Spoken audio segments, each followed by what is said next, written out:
Hello everyone.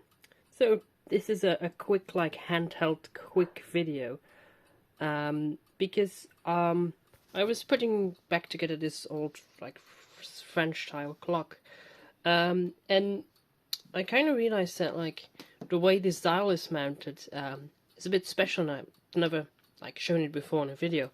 So this is glass dial, and at the back it's metal. Not exactly sure which metal it is, but then there's these feet that are stamped on there. These feet are brass.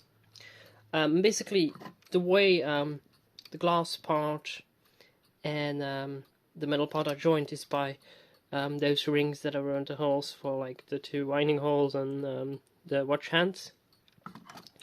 And the way those are mounted is, you see those little studs feet. And there's these pins in there, and those pins have screw thread on them, so you can just screw them in and out. Now normally this would be mounted to the back of the clock with those brackets. Those brackets would be bolted to a wooden plate.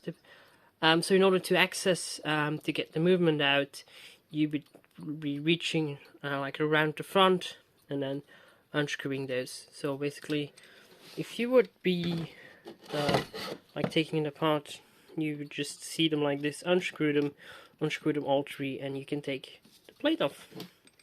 It's really really good system.